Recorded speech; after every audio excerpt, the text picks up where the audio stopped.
wasiirka wasaaradda tamartii kheyraadka biyaha xukuumadda federaalka Soomaaliya Marwo Fawzi Maxamed Sheekh oo weeliyaan wasiir ku-xigeenka wasaaradda Ismaan Libaax Ibrahim iyo gaasmaha guud ee wasaaradda Cabdiwaaxid Ibrahim Axmed ayaa maanta magaalada Muqdisho ka furay shirka wada tashiga sharciyeedka korontada. shirkan oo ka qayb galayaan wasaaradaha tamarta ee dowlad goboleedyada iyo shirkadaha gaarka loo leeyahay ee korontada ayaa sidoo qorshahu yahay wuxuu socon doonaa muddo 2 cisho ah. Cabdiraxmaan Maxamed Xasan madaxa shirkadda korontada Altooba ee ka howlgasha gobolka Hiiraan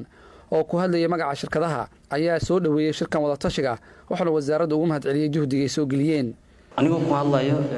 shirkadaha private-ka korontada bixiyo waxaan aad iyo aad ugu faraxsanahay marka koowaad wasaaradda shaqada iyo mas'uuliyadda weyn iska saartay in sharcigan la hirgeliyo annagana waan soo dhaweynaynaa hadaan shirkadaha private korontada bixiyo sharcigan wuxuu muhiim u noqonayaa in dalka horumar uu gaaro oo maalgashi weyn la sameeyo oo sharci korontada dalka hadii aan lahayd yani qaybaheeda kala duwan transmissionka generationka distributionka horumar laga sameeyo taa in la sameeyo waxa u noqonaya asaas in sharcigan ay isla afgartaano wasaaradda iyo shirkadaha private korontada bixiyo. wasiirka biyaha iyo korontada Hirshabelle Saalax Maxamed Xasan ayaa sheegay in sharcigan uu muhiim u yahay hagida in dadka Soomaaliyeed ay helaan koronto raqiis ah lana hubiyay iyadoo la gaarsiinayo guud ahaan dalka. anagana dowladda aan sidoo kale waxaan rajaynaynaa inaan saas oo kale maskaxdeena tuujino kulli waxaan aaminsanahay in hal meel isku wada soo dheer doono ilaahay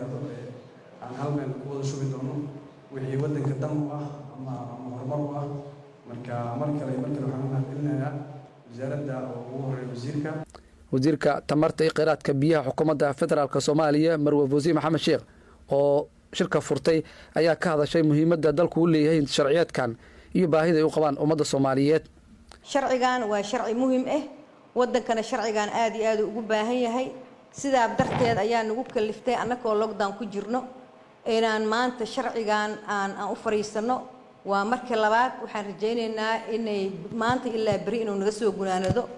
aan marka dambe uu noqdo wax final ah ilaahay idinkiisa waxaan rajaynaynaa inaan meel fiican isugu imaano haddana shirkeena waa noo furmay saas uu noogu furan yahay. sharciyeedkan ayaa ka kooban 14 cutub waxaana dhammaan ay ahmiyad siinayaan in dalka la gaarsiiyo koronto jaban isla markaana la jaan qaado horumarka laga gaaray adeegyada casriga ah ee dunida waxaana wada tashidan loo ogol leeyahay inuu dalku yeesho adeegyo koronto oo dhameystiran. Cabdiqaadir Shacab warbaahinta qaranka Muqdisho.